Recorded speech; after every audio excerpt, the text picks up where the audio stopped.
नमस्कार दोस्तों, मैं हूं सोनू कुमार और आप देख रहे हो मैथ क्लासेस का रखना।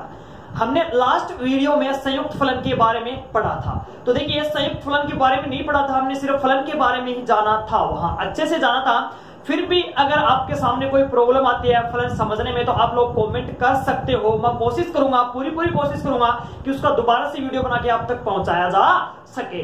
आज हम लोग पढ़ेंगे फलन के प्रकार। तो चलिए देखते हैं फलन के प्रकार की फलन किस किस टाइप के होते हैं। फलन के जो प्रकार की बात आती है तो सबसे पहले हम लोग पढ़ते हैं इसके बारे में कि एक फलन आता है जिसको हम लोग बोलते हैं तत्समक फलन। देखिए क्या था, तत्समक फलन।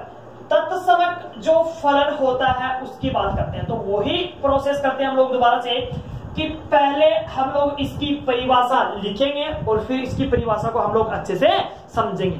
तो देखिए इसकी परिभाषा क्या होगी, फलन f a to b, फलन f a to a। देखिए तत्समक फलन में क्या होगा, a to a होगा, फलन f a to a एक तत्समक फलन कहलाएगा या तत्समक फलन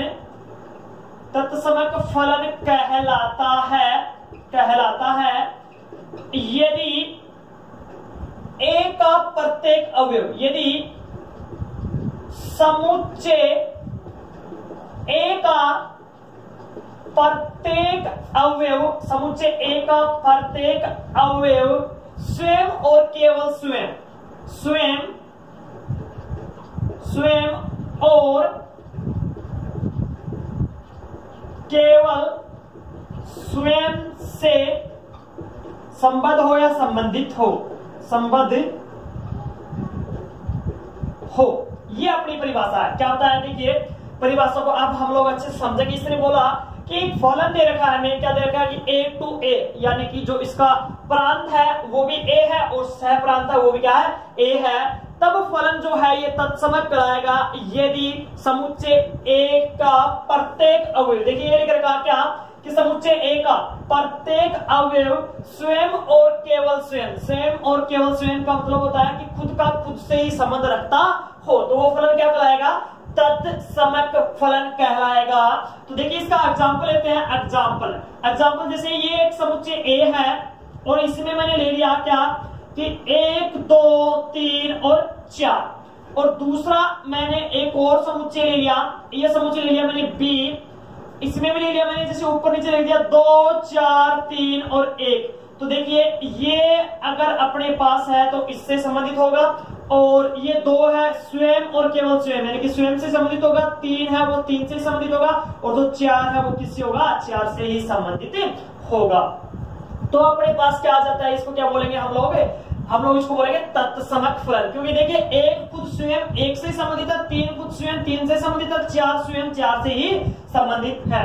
अगर हम लोग इसको ऐसा नहीं लिखना चाहते तो हम लोग डायरेक्ट इसको सीधा भी लिख सकते हैं। कैसे कि ये मेरे पास समुच्चय A था, 1 2 3 4, और इसी प्रकार से समुच्चय B में भी ले लेंगे हम लोग क्या, B नहीं A ही होगा, क्या होगा, A ही होगा, 1 2 3 और 4, 1 का 1 से संबंध, 2 का 2 से, 3 का 3 से और 4 का 4 से।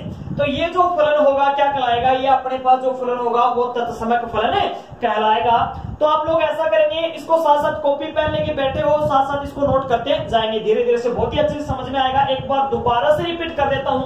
इसने बोला कि एक फलन होगा और जो फलन होगा वो किस प्रकार परिभाषित होता है, f a to b होता है, लेकिन ये a to a ही होगा, यानी कि इसका प्रांत भी a होगा और इसका सह प्रांत भी क्या होगा, a ही होगा। एक तत्समक फलन कहलाता है यदि समुच्चय A का प्रत्येक अवयव, समुच्चय A का प्रत्येक अवयव स्वयं और केवल स्वयं का मतलब कि खुद का खुद से ही संबंध रखता हो, तो फलन क्या कहलाएगा, तत्समक फलन कहलाएगा। इसके बाद जो हमारे पास प्रकार आता है वो है तुल्य फलन, यानी कि दो फलन तुल्य कब कहलाएंगे उसकी बात करते हैं।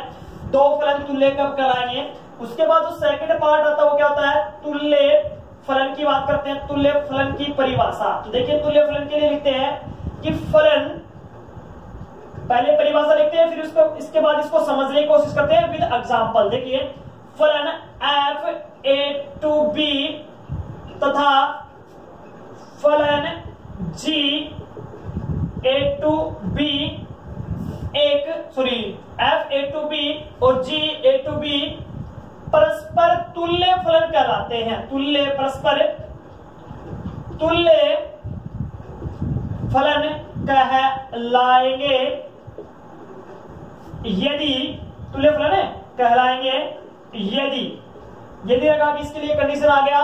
पहला कंडीशन कौन सा? यदि f का प्रांत बराबर g का प्रांत, यानी कि f का प्रांत g के प्रांत के बराबर हो तो हमारे पास ये फलन क्या कहलाएंगे? तुल्य कहलाएंगे। लेकिन एक ही कंडीशन से नहीं पता चलेगा, दो कंडीशन और है। दूसरी कंडीशन क्या भैया? f का सह प्रांत बराबर g का सह प्रांत। तो हमारे पास जो आया f का सह प्रांत और g का सह प्रांत दोनों के दोनों बराबर होंगे। तीसरी जो कंडीशन होगी वो क्या होगी? फलन fx बराबर gx होगा। fx बराबर gx होगा। तो अपने पास ये जो फलन होंगे f और g परस्पर तुल्य फलन कहलाएंगे। एक मिनट के लिए दोबारा से देखते क्या होता है कि एक फलन तो क्या अपने पास f है और दूसरा फलन क्या है? g है। दोनों के दोनों तुल्य फलन कहलाएंगे। कब कहलाएंगे? जब इस वाले का प्रांत और इस वाले के प्रांत के बराबर हो और इस वाले का सह प्रांत और इधर वाले के सह प्रांत के बराबर हो तथा fx बराबर gx हो। यही बोल रहा है। देखिए पहली कंडीशन क्या बोले कि f का प्रांत बराबर g का प्रांत होना चाहिए और f का सह प्रांत बराबर g के सह प्रांत के बराबर होना चाहिए। fx बराबर gx के बराबर हो तो दोनों के दोनों फलन है वो क्या कहलाएंगे? तुल्य फलन कहलाएंगे। तो देखिए इसके बाद जो अपने पास प्रकार आते हैं जिसको हम लोग बोल सकते हैं समानता के आधार पर फलनों के प्रकार। समानता के आधार पर फलनों के प्रकार है वो बहुत ही इंपॉर्टेंट टॉपिक है, उनसे संबंधित ही क्वेश्चन आते हैं। तो चलिए उसको समझते हैं। बहुत ही अच्छे तरीके से समझना है हमें कि क्या होगा। तो अपने पास आता है समानता के आधार पर फलनों के प्रकार। समानता के आधार पर फलनों के प्रकार। तो इसमें समानता के आधार पर पहला प्रकार आता है देखिए एक फलन। इसके बारे में जानते हैं। देखिए बहुत ही अच्छे से समझ रहा है क्योंकि इससे संबंधित ही प्रश्न आते हैं, इनसे संबंधित प्रश्न आते हैं। 4-5 टाइप की है अपने पास। मुख्यतः तो 4 टाइप के, बाकी जो आगे बना रखे इन्हीं से मिला के बनाए। अगर ये समझ में आ गए तो आगे वाले भी आसानी से क्या होंगे? आ जाएंगे। तो देखिए क्या बोल रहा है? एक का एक से। एक का मतलब पहले बताता हूं कि एक का एक से, या फिर आप थोड़े आराम से समझ लेना। पहले इसको हम लोग लिखते हैं कि फलन f a to b एक की फलन कहलाएगा। एक की फलन कहलाएगा या कहलाता है यदि एक की फलन कहलाता है यदि समुच्चय A के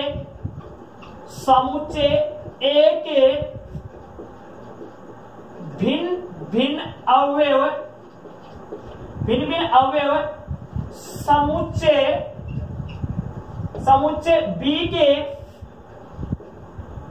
समुच्चय B के भिन्न भिन्न अवयवों के साथ संबद्ध हो।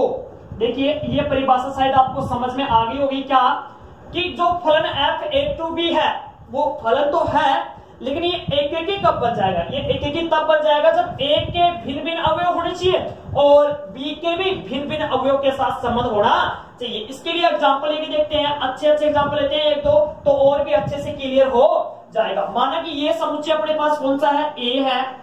ये अपने पास समुच्चय क्या है? a। इसमें मैंने ले लिया a b c और d अवयव है। दूसरा जो समुच्चय है वो हमने ले लिया क्या? b। 1 2 3 और 4 ले लिया हमने। देखिए आपको सोचना है कि इसके भिन्न भिन्न अवयव, मान लो ये इससे संबंधित है, ये इससे संबंधित है, ये इससे संबंधित है और ये इससे संबंधित है। तो क्या ये एक फलन है? एक फलन तो होगा, लेकिन इसका समझ के देखिए इसने बोल क्या रखा है, इसकी परिभाषा के अनुसार कंडीशन को सेटिस्फाई करके देखिए। कंडीशन क्या थी इसकी कि ए के भिन्न भिन्न अवयव, कंडीशन यहां लिख देता हूं, क्या ए के भिन्न भिन्न अवयव होने चाहिए और बी का भी क्या होना चाहिए भैया, भिन्न भिन्न अवयव होना चाहिए। ए के भी भिन्न भिन्न और बी के भी भिन्न भिन्न, यानी कि अलग अलग अवयव अलग अलग के साथ संबंधित होने चाहिए। या फिर इसका शॉर्ट रूप अगर हम लोग देख सकते हैं तो एक का मतलब होता है कि एक का एक से, या फिर एक से, एक का एक से संबंध हो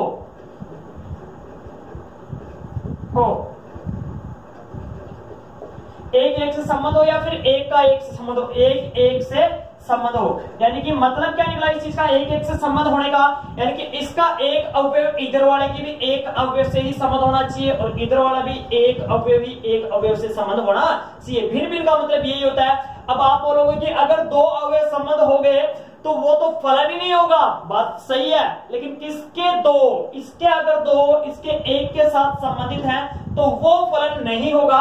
अगर इसके दो इसके एक के साथ संबंधित हैं तो वो तो फलन होगा ना। तो ये उस कंडीशन की बात कर रहा है, कौन सा कंडीशन की, कि इसके दो नहीं होने चाहिए इसके साथ। अगर इसके दो हो गए तो वो तो क्या होगा, वो तो फलन ही नहीं होगा। एक की तो बहुत बाद में आता है, एक की तो बहुत बाद की बात है, वो तो क्या नहीं होगा, फलन ही नहीं होगा। यानी कि बी के अगर दो अवयव इसके एक अवयव के साथ संबंधित है तो वो तो फलन ही नहीं होगा। यानी कि अच्छे से समझ में आया होगा कि इसका भी एक अवयव इसका भी एक अवयव से संबंधित होना चाहिए। अब अगर हम लोग दूसरा एग्जांपल लेते हैं, मान लो कि ये एक समुच्चय ए है, ठीक है, और ये एक समुच्चय बी है, और मैंने ले लिया इसमें ए बी सी डी, इसमें ले लिया 1 2 3 4 और 5। इसका संबंध 2 से है, इसका संबंध 1 से, इसका संबंध 3 से, इसका संबंध 4 से है। तो क्या ये एक की फलन होगा? भैया ये एक की फलन होगा। क्यों होगा? क्योंकि देखिए इसका भी एक अवयव एक से संबंधित है, ए एक से संबंधित है, बी भी एक से ही है, सी भी एक से ही है और डी भी एक से ही है। सच्ची ये 4 बच गया, सॉरी 5 बच गया, तो 5 बच गया तो ये एक की फलन हो सकता है क्या? भैया बिल्कुल ये एक की फलन होगा। क्यों होगा? क्योंकि कंडीशन देखिए क्या दे रखी है इसने, कंडीशन क्या दे रखी है कि ए का भिन्न भिन्न होना चाहिए, बी का भी क्या होना चाहिए, भिन्न भिन्न होना चाहिए। इसने कहीं भी नहीं लिखा है कि बी का कोई भी अवयव बचा हुआ नहीं होना चाहिए, क्योंकि इसने लिखा ही नहीं तो हमारे पास ये क्या होगा, एक की फलन होगा। इसका बच जाए कोई दिक्कत नहीं है। सर जी इसका बच जाए तो, अरे भैया ए का बच जाएगा तो वो क्या नहीं होगा, वो फलन ही नहीं होगा। क्योंकि फलन की परिभाषा में हमने 2 ही छोटे छोटे कॉन्सेप्ट निकाले थे। क्या निकाले थे कि ए का प्रत्येक अवयव और बी का अद्वितीय अवयव। तो हमारे पास इसका बच गया तो कोई फलन नहीं होगा, इसका बच गया तो कोई दिक्कत वाली बात नहीं है। तो अच्छे से समझ में आया होगा, एग्जांपल लिया हमने एक की फलन का। ठीक इसी प्रकार से आगे का एग्जांपल बढ़ाते हैं। एक बार फिर से देख लीजिए परिभाषा की, फलन f a to b एक की फलन कहलाता है यदि a का भिन्न भिन्न अवयव b के भिन्न भिन्न अवयव के साथ संबंधित हो या संबद्ध हो तो क्या कहलाएगा, फलन एक की फलन कहलाएगा। चलिए आगे बढ़ाते हैं प्रश्न को। इसके बाद आता है अपने पास बहु एकेकी। इसके बाद जो आता है अपने पास क्या आता है, बहु एकेकी फलन आता है। देखिए बहु एकेकी, सेकंड जो पॉइंट है इसका कौन सा आएगा, बहु एकेकी। तो बहु एकेकी से क्लियर हो रहा आपका, बहु का मतलब होता है बहुत और एकेकी का मतलब एक का एक से, वही सिस्टम है। यानी कि बहुत और एक, बहुत और एक, यही मतलब हुआ ना। बहुत को किसको बोलेंगे हम लोग, बहुत बहुत हम लोग उसी चीज को बोलते हैं कि या तो वो 2 हो या 2 से अधिक हो। यानी कि ये पहले आया ना तो समुच्चय ए के 2 या 2 से अधिक अवयव समुच्चय बी के एक अवयव के साथ संबंधित हो तो वो जो फलन होगा वो क्या कहलाएगा, बहु एक की फलन कहलाएगा। चलिए लिखने की कोशिश करते हैं इसको भी। हम लोग क्या लिखेंगे, फलन यदि कोई फलन f a to b निम्न प्रकार परिभाषित हो, ऐसे भी लिख सकते हो या फिर हम लोग डायरेक्ट भी लिख सकते हैं कि फलन f a to b एक बहु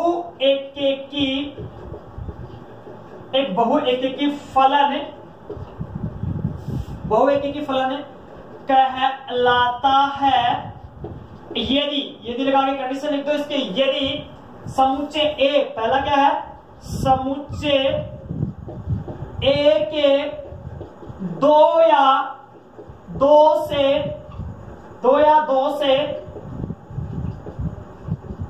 अधिक अवयव, दो या दो से अधिक अवयव समुच्चय बी के एक अवयव से संबंधित हो। देखिए अब इसका एग्जांपल लेके देखते हैं। इसके नाम से भी क्लियर होता है क्या कि बहुत, बहु का मतलब क्या था, बहुत से समझ सकते हो, और बहुत का मतलब दो या दो से अधिक, और एक का मतलब एक, बहुत पहले आ रहा मतलब समुच्चय ए का अवयव होंगे बहुत, और बाद में एक आ रहा तो मतलब बी का जो अवयव है वो क्या है, एक है। तो हमने लिया, ये ले लिया ए समुच्चय ले लिया, देखिए क्या ले लिया हमने, ए समुच्चय ले लिया, और ये ले लिया हमने बी समुच्चय, क्या ले लिया, समुच्चय बी। इसमें ले लिया ए बी सी डी और ई, इसमें ले लिया हमने 1 2 3 और ये 4। देखिए मान लो कि ए का संबंध 1 से है, और बी का संबंध 3 से है, और सी का संबंध भी किससे है, 3 से है, डी का 2 से है, और ई का किससे, 4 से है।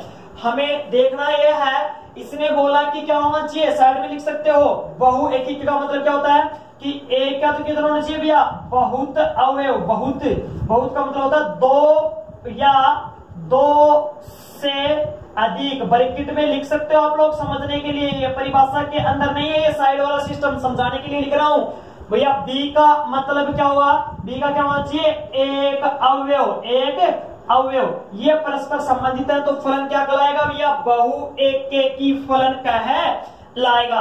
तो देखिए इसमें एक, देखिए ये रहे एक दो अवयव, एक क्या है, दो अवयव, एक अवयव के साथ संबंधित है, ये फलन क्या हो गया, बहु एक की फलन हो गया।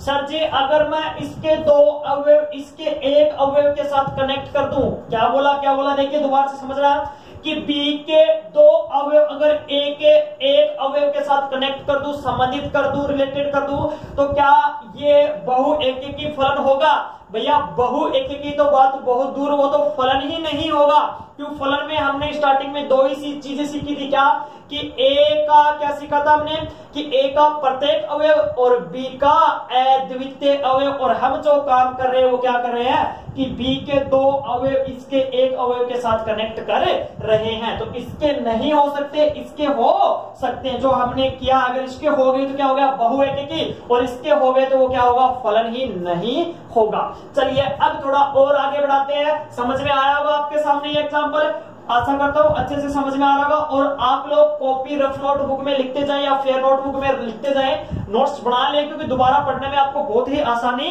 होगी। चलिए अब आगे की परिभाषा लेते हैं। तीसरा जो फलन है वो क्या है, दो फलन हो गए इसके। तीसरा जो फलन है अपने पास, तीसरा फलन कौन सा होगा, देखिए आच्छादक फलन की बात करते हैं। तीसरा फलन आच्छादक फलन होगा। कौन सा, आच्छादक फलन। तो आच्छादक फलन में क्या होगा कि एक फलन होगा, उसका जो अपने पास एक फलन f(a)(b) एक आच्छादक फलन कहलाता है यदि a का प्रत्येक अवयव, यदि b का प्रत्येक अवयव a के किसी न किसी अवयव का प्रतिबिंब हो। देखिए पहले हम लोग परिभाषा लिख लेते हैं, फिर उसको अच्छे से समझने की कोशिश करते हैं। तो लिख रहा हूं, फलन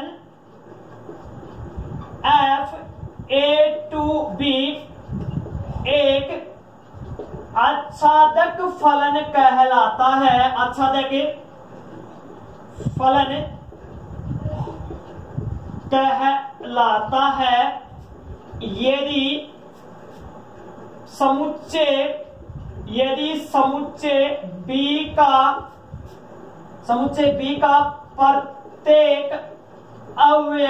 प्रत्येक अवयव समुच्चय A के किसी न किसी अवयव का प्रतिबिंब हो। अवयव का क्या हो, प्रतिबिंब हो। देखिए इस चीज को समझने की कोशिश करेंगे। सबसे पहले अपने पास इस वर्ड पे फोकस करते हैं, किस पे, प्रतिबिंब।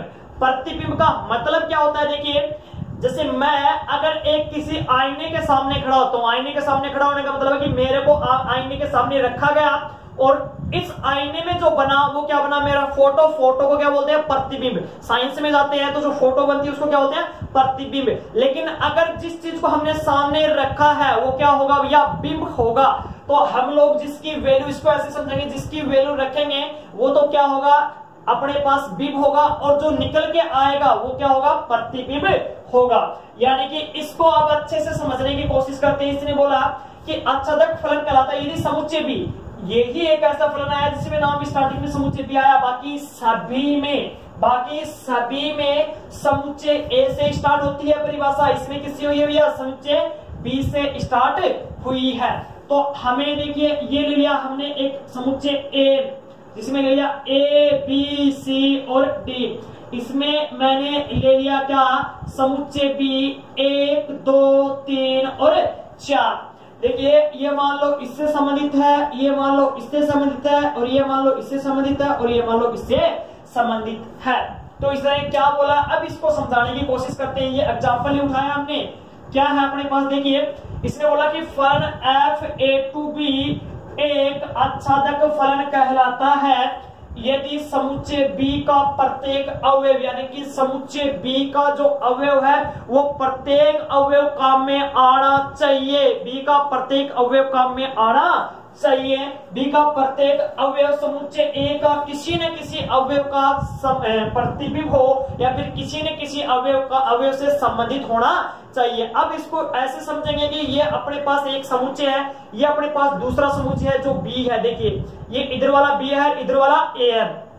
तो जो B अवयव, जो B समुच्चय B है उसका प्रत्येक अवयव इस जो समुच्चय A के किसी न किसी अवयव का प्रतिबिंब होना चाहिए। प्रतिबिंब होने का मतलब वो रिलेटेड होना चाहिए, यानी कि B में एक भी अवयव ऐसा नहीं बचना चाहिए जो A से रिलेटेड नहीं है। अगर वो बच गया तो वो कौन सा फलन नहीं होगा भैया, आच्छादक फलन नहीं होगा। तो हमें इसके लिए सिर्फ B को चेक करना है। B में चेक करिए कि क्या कोई बचा हुआ है, ऐसा कोई भी नहीं बचा हुआ। इसमें सारे के सारे A से रिलेटेड है, A से संबंधित है। अतः हमारे पास ये फलन कैसा होगा, आच्छादक फलन होगा। अब दिमाग में देखिए उल्टी बातें एडवांस में आ जाती हैं, क्या कि सर कहीं A में बच जाए तो, अरे भैया A में बच गया तो वो फलन ही नहीं होगा, क्योंकि फलन की परिभाषा में हमने दो ही चीजें सीखी थी। पहली चीज कौन सी, कि A का प्रत्येक अवयव यूज होना चाहिए, और दूसरी चीज की B का अद्वितीय अवयव यूज होना चाहिए। तो आपको अच्छे से समझ में आया होगा कि आच्छादक का मतलब होता है कि इसका सारे का सारा जितना भी मटेरियल है वो रिलेटेड होना चाहिए। चलिए थोड़ा और आगे बढ़ाते हैं, इसको आगे बढ़ते हैं। अब हम लोग इसको आगे बढ़ाते हैं तो अपने पास एक और आता है, देखिए अंतःक्षेपी। अपने पास 4th नंबर का जो प्रकार आता है वो कौन सा आता है, अंतःक्षेपी फलन। जो अंतःक्षेपी फलन है उसकी बात करते हैं। अंतःक्षेपी फलन में क्या आएगा, देखिए कि फलन f(a)(b) एक अंतःक्षेपी फलन कहलाता है। अंतःक्षेपी फलन कहलाता है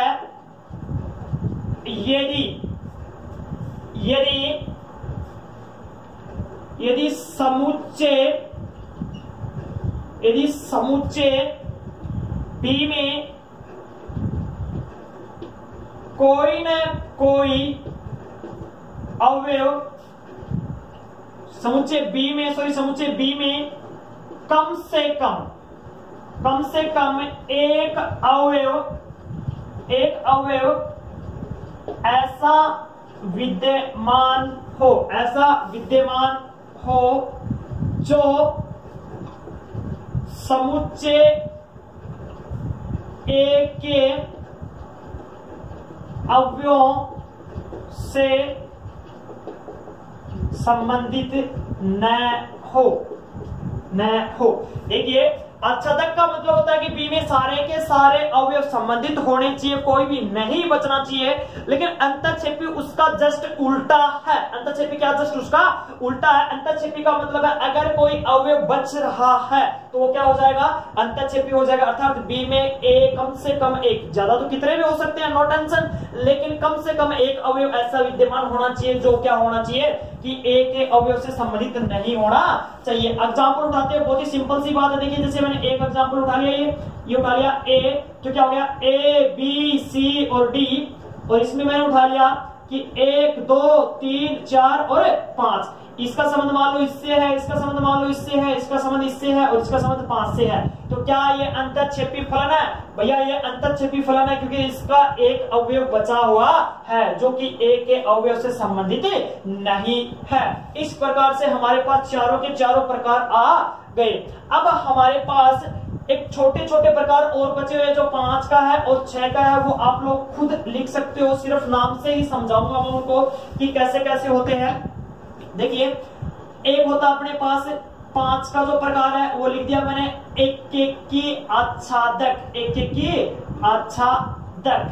तो इसके बारे में ज्यादा समझने की जरूरत है नहीं, क्योंकि वही चीज है, एकेकी भी पढ़ा था, आच्छादक भी पढ़ा था। तो लिखेंगे यदि कोई फलन, यदि फलन f(a)(b) एकेकी व आच्छादक, एकेकी व आच्छादक फलन है तो यह फलन एकेकी आच्छादक फलन कहलाता है। ये देखिए अपने पास कंप्लीट हो गया एकेकी आच्छादक की बातें। इसने बोला कि अगर अपने पास कोई फलन है वो एकेकी तो है लेकिन आच्छादक भी होना चाहिए, तो वो क्या कहलाएगा, एकेकी आच्छादक कहलाएगा। अब एकेकी का मतलब होता है कि एक का एक से, आच्छादक का मतलब होता है कि बी में कोई भी अवयव नहीं बचना चाहिए। तो इसके लिए हम लोग अगर एग्जाम्पल उठाते हैं तो वो रहा समुच्चय ए, ये अपने पास क्या आ गया समुच्चय ए, जिसमें मैंने ए बी सी और डी ले लिया। ये रहा अपने पास समुच्चय बी, और इसमें मैंने ले लिया क्या 1 2 3 और 4। देखिए एक का मतलब होता है कि एक का एक से संबंध होना चाहिए, ज्यादा का नहीं होना चाहिए। देखिए हमने इसको इससे रिलेटेड कर दिया, इसको इससे रिलेटेड कर दिया।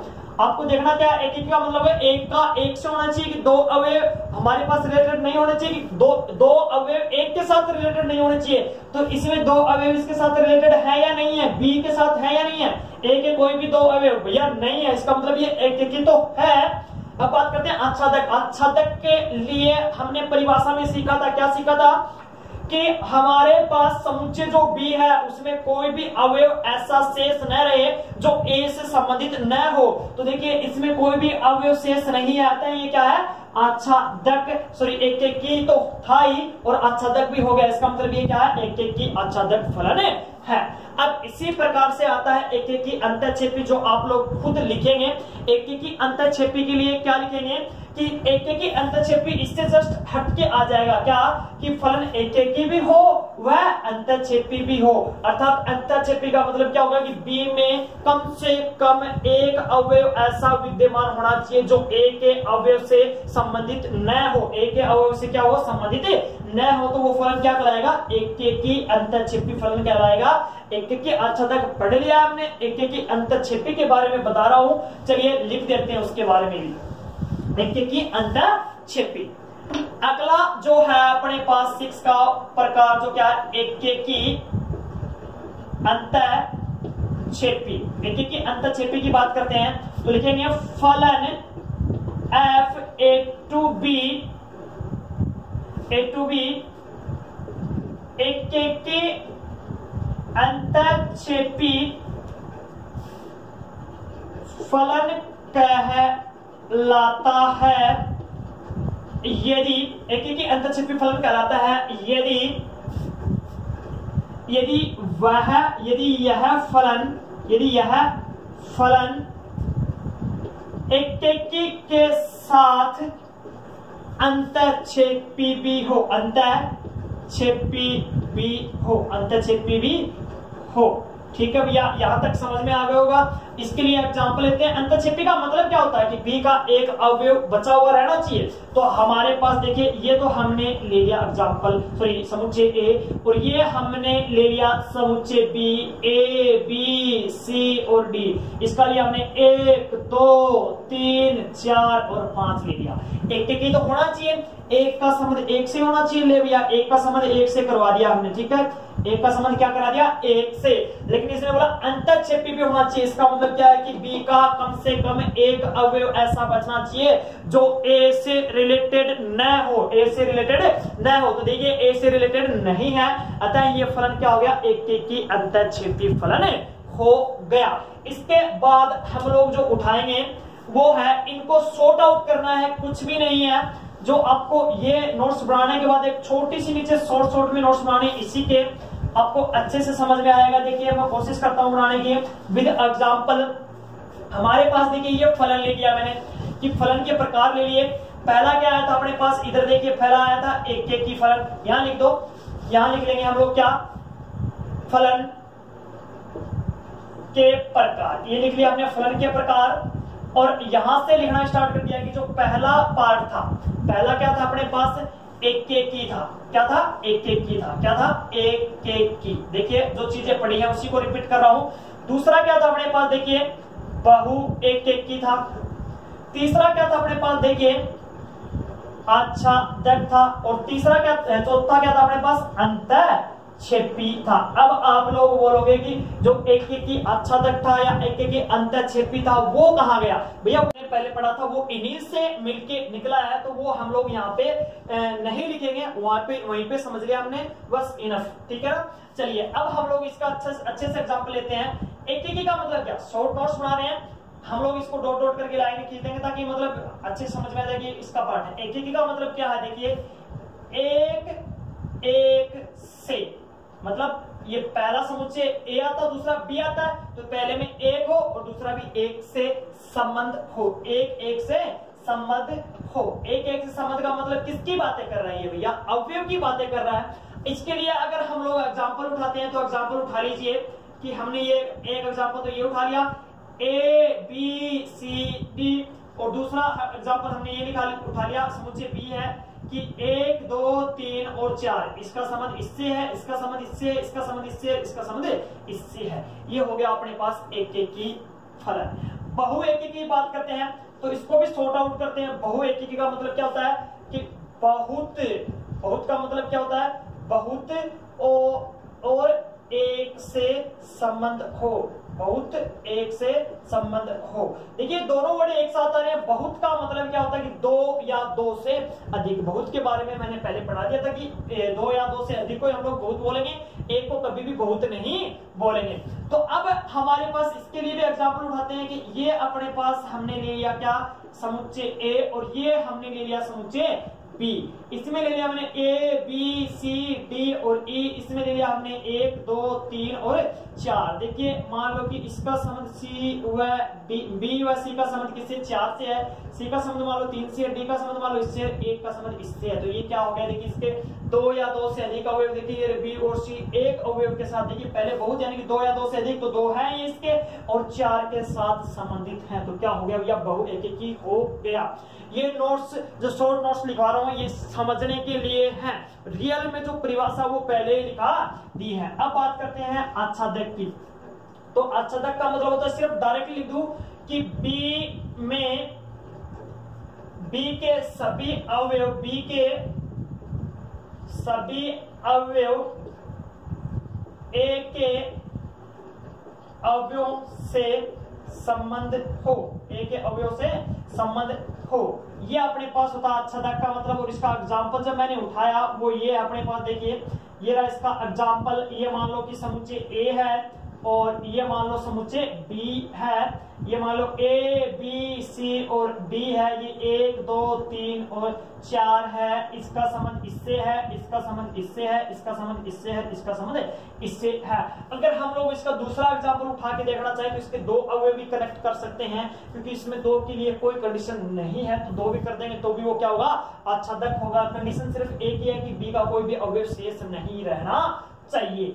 अब बात करते हैं अंतःक्षेपी। अंतःक्षेपी का मतलब मैंने बताया था कि बी जो समुच्चय है, बी वो समुच्चय है, उसमें कम से कम एक अवयव ऐसा रहना चाहिए जो ए से रिलेटेड न हो, ज्यादा कितने भी हो सकते हैं। तो इसके लिए लिखेंगे कि समुच्चय या फिर बी में कम से कम एक अवयव ऐसा हो, कम से कम एक अवयव ऐसा हो जो ए के अवयवों से संबंधित न हो। तो इसके लिए अगर हम एग्जांपल देखते हैं, देखिए ये थोड़ा सा स्पीड में इसलिए कर रहे हैं कि ये चीजें हमने पढ़ ली, सिर्फ अब इसका शॉर्ट नोट्स बना रहे हैं हम लोग। ये ए है और ये क्या है, बी है, ताकि अगर आपके पास टाइम कम रहे तो डायरेक्ट आप लोग इसको समझ सको। ए बी सी डी 1 2 3 4 और 5, जैसे मान लिया कि डी का 5 से है, सी का मान लो 4 से है और ए का इससे है और ये रहा इससे, तो इसमें 3 बच गया। इस प्रकार से हमने फलन के प्रकार पढ़े, एकेकी, बहुएकेकी, आच्छादक और अंतःक्षेपी। फिर इन्हीं को मिला के 2 प्रकार और बनाए गए थे, जो कौन सा था भैया, जो पहला था एकेकी आच्छादक था, दूसरा था एकेकी अंतःक्षेपी था। अब ये पूरी की पूरी एक्सरसाइज इसी पे चलने वाली है। बेसिक जो सारी चीजें है वो क्लियर कर दी है। बच्चों के थ्योरेटिकल पार्ट में बहुत ही ज्यादा प्रॉब्लम आती है, इसलिए मैंने इसको बहुत ही स्लो पढ़ाया है और हर एक चीज अच्छे से पढ़ाई है। आशा करता हूं अच्छे से समझ में आई होगी। तब तक के लिए आप लोग घर बैठिए और सेफ रहिए, अच्छे से पढ़िए। तब तक के लिए धन्यवाद।